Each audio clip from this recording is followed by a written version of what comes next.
Britain की महारानी Elizabeth के पोते प्रिंस हैरी और उनकी पत्नी मेगन मार्केल ने जानी मानी अमेरिकी टीवी होस्ट ओपरा विन्फ्रे को दिए इंटरव्यू में कई अहम बातें कही हैं। अमेरिकी न्यूज़ चैनल सीबीएस पर प्रसारित हुई इस बहुचर्चित इंटरव्यू में ओपरा विन्फ्रे से मेगन मार्केल ने कहा, मुझे शाही परिवार के बारे में उतना ही पता था जितना कि मेरे पति हैरी ने मुझे बताया था। लोगों की धारणा में ये एक परियों की दुनिया है, लेकिन सच्चाई इससे काफ़ी ज़्यादा अलग है।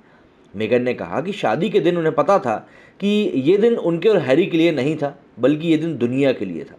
मेगन ने कहा, जब मैं महारानी से मिलने पहली बार जा रही थी तो वो विंडसर कैसल में थी। मुझसे हैरी ने पूछा कि क्या मुझे महारानी से मिलने पर की जाने वाली औपचारिकताओं की जानकारी है। मेरे लिए ये हैरान करने वाला था, क्योंकि मुझे नहीं पता था कि किसी प्राइवेट मुलाकात में ये औपचारिकताएं भी पूरी करनी पड़ती हैं। मैंने पूरी औपचारिकताएं सीखी और उसके बाद में जाके महारानी से मिली। मेगन ने ओपरा विन्फ्रे को बताया कि उन्होंने प्रिंस हैरी के साथ शादी के सार्वजनिक समारोह के 3 दिन पहले ही शादी कर ली थी। मेगन ने बताया कि हमने आर्च बिशप ऑफ कैंटरबरी से कहा था कि ये समारोह दुनिया के लिए होगा, लेकिन हम चाहते हैं कि हमारी शादी दुनिया से अलग हमारे लिए होनी चाहिए। ओपरा ने सवाल किया कि अब फ्लावर गर्ल के कपड़ों को लेकर केट मिडल्टन और मेगन मार्केल के बीच में अनबन ने केट को रुला दिया था। इसके जवाब में मेगन ने कहा कि यह सनसनीखेज रिपोर्ट झूठी थी। इसके ठीक उलट हुआ था। केट फ्लावर गर्ल्स के कपड़ों को लेकर खुश नहीं थी और इस बात ने मुझे रुला दिया था। हालांकि इसके बाद केट ने मेरे लिए फूल और एक नोट भेजकर माफ़ी भी मांगी थी। मैं ये बात केट को नीचा दिखाने के लिए साझा नहीं कर रही हूँ। केट एक बहुत अच्छी इंसान है। केट मिडल्टन प्रिंस विलियम्स की पत्नी है। मेगन ने अपने इंटरव्यू में शाही परिवार और फर्म के बीच का अंतर बताते हुए कहा कि फर्म वे लोग हैं जो शाही परिवार के बिजनेस से जुड़े हुए हैं। मेगन ने कहा कि महारानी का व्यवहार हमेशा मेरे साथ बेहतरीन रहा है। उनकी सोहबत में रहना मुझे काफ़ी अच्छा लगता था। साल 2018 की महारानी के साथ अपनी पहली सार्वजनिक उपस्थिति पर मेगन बताती हैं कि मुझे महारानी ने मोतियों का सेट उपहार में दिया था। शाही परिवार के साथ रहने के अपने अनुभव पर मेगन ने कहा, कई दिनों तक बेहद अकेलापन महसूस करती रही मैं। इतना ही नहीं, क्या मैंने अपनी ज़िंदगी में ये सब चीज़ें कभी सोची भी नहीं थी। कई तरह के नियमों से मुझे बांध दिया गया था। मैं दोस्तों के साथ लंच के लिए बाहर तक नहीं जा सकती थी। उन्होंने बताया कि मैं हैरी के साथ अकेलापन महसूस नहीं करती थी, लेकिन जब उन्हें किसी काम से बाहर जाना पड़ता था तो कई बार आधी रात को ऐसे पल होते थे जब मैं बहुत अकेलापन महसूस करती थी। मुझे बहुत सी चीज़ें करने की इजाज़त नहीं थी, इसलिए शायद अकेलापन मेरा बढ़ता गया। पिछले साल की शुरुआत में ही प्रिंस हैरी ने ऐलान कर दिया था कि वो और उनकी पत्नी मेगन राज परिवार के वरिष्ठ सदस्य की भूमिका से खुद को अलग कर रहे हैं और अब वो खुद को आर्थिक रूप से इंडिपेंडेंट बनाने के लिए काम करेंगे। Duke of duchess of Sussex के बारे में इस ऐलान से ब्रिटिश का राज परिवार सख्ते में आ गया था। प्रिंस हैरी और मेगन ने एक बयान जारी करते हुए कहा था कि ये दोनों अब ब्रिटेन और उत्तरी अमेरिका में अपना समय व्यतीत करेंगे। बेटे आर्ची को प्रिंस की उपाधि ना देने पर मेगन ने क्या कहा? ओपरा विन्फ्रे ने मेगन और हैरी के बेटे आर्ची को जन्म के समय प्रिंस की उपाधि ना मिलने पर सवाल किया, जिसके जवाब में उन्होंने कहा कि इस खबर ने मुझे झटका दिया था, इसलिए नहीं क्योंकि वे बस एक उपाधि थी, बल्कि उसकी सुरक्षा का सवाल अहम था। मेरे लिए सबसे बड़ी उपाधि माँ है, लेकिन ये कि हमारे बेटे के पास कोई सुरक्षा नहीं है। साथ ही वो शाही परिवार का पहला गैर गोरा पोता है, लेकिन उसे वो जगह नहीं दी गई जो उस परिवार के बाकी नाती पोतों को दी जाती है। मेगन ने कहा कि वो नियम जिसके तहत मेरे बेटे को प्रिंस या प्रिंसेस की उपाधि मिलती, वो नियम तब बदले गए जब मैं प्रेग्नेंट थी। मेगन ने बताया कि ये हक वो नहीं ले सकते थे जब मैं प्रेग्नेंट थी, तो उन लोगों ने कहा कि ये नियम आर्ची के लिए बदल चुका है। मेरा सवाल है, आखिर क्यों? ओपरा ने सवाल किया कि मेगन को क्यों लगता है कि शाही परिवार आर्ची को प्रिंस नहीं बनाना चाहता था।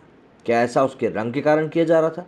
इस सवाल के जवाब में मेगन ने कहा कि मैं ईमानदार हूँ, मैं इसका ईमानदारी से जवाब दूंगी। जब मैं प्रेग्नेंट थी तब तय हुआ था कि उसे सुरक्षा मिलेगी या नहीं, उसे उपाधि नहीं मिलेगी, और इसके अलावा इस बात को लेकर चिंताएं और बातचीत होती थी कि जब वो पैदा होगा तो उसकी त्वचा का रंग आखिर कितना काला होगा। हालांकि ओपरा के बार बार पूछने पर भी मेगन ने ये नहीं बताया कि आखिर किसने ये चिंताएं जाहिर की थी। नाम जानने के सवाल पर मेगन ने कहा कि मुझे लगता है कि ये बताना उनकी साख को ज़्यादा धूमिल कर देगा।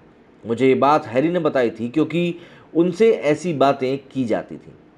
ओपरा ने पूछा कि मेगन ने अपने अनुभवों को लेकर जब पहले अनसर्वाइवल शब्द का इस्तेमाल किया था तो इसका क्या मतलब था। मेगन कहती हैं कि मैं जिंदा रहना ही नहीं चाहती थी, मैं ये बात हैरी को बताने में शर्मिंदा महसूस कर रही थी, क्योंकि उसने ज़िंदगी में बहुत कुछ खोया है। ये डराने वाला ख्याल मेरे दिमाग में हमेशा चलता रहता था।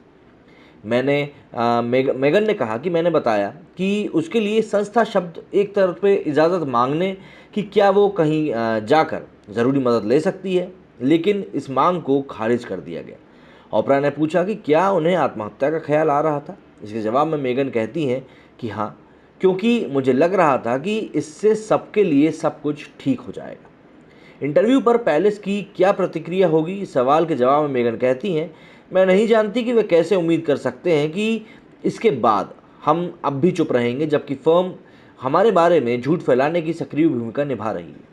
एक वक्त आता है जब आप तय कर लेते हैं कि किसी को तो सच बोलना ही होगा, भले ही बहुत कुछ खोना क्यों ना पड़े। हम सबसे पहले ही बहुत कुछ खो चुके हैं। मेगन दूसरी बार प्रेग्नेंट है और इस इंटरव्यू में ही प्रिंस हैरी ने बताया कि उनके घर में बेटी का जन्म होने वाला है। कि हैरी ने सीनियर रॉयल का पद छोड़ते हुए अपनी दादी और महारानी एलिजाबेथ द्वितीय की अनदेखी की। इसके जवाब में हैरी कहते हैं, मैंने कभी भी अपनी दादी की अनदेखी नहीं करी, उनके लिए मेरे मन में बेहद सम्मान है।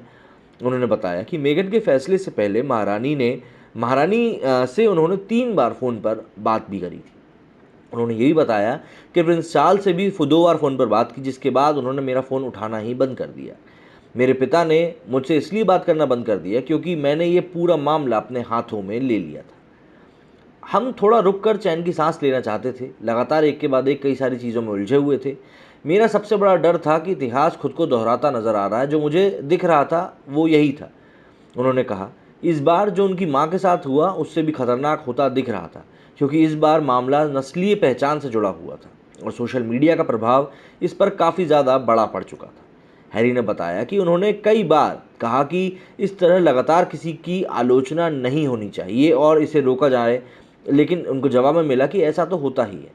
मेगन और हैरी ने बताया कि लगातार आलोचनाओं, प्रतिबंधों की बौछार के कारण वो सीनियर रॉयल के पद से हटना चाहते थे, लेकिन शाही परिवार का वो हिस्सा थे और इस नाते वो शाही बने रहना चाहते थे।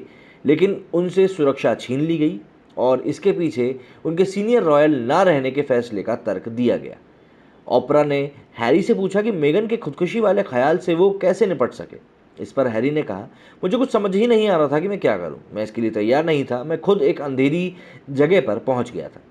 हैरी ने कहा कि उन्होंने शाही परिवार में किसी को ये बात नहीं बताई, क्योंकि ये ऐसी बात नहीं थी जिसके बारे में हम बात कर सकते थे।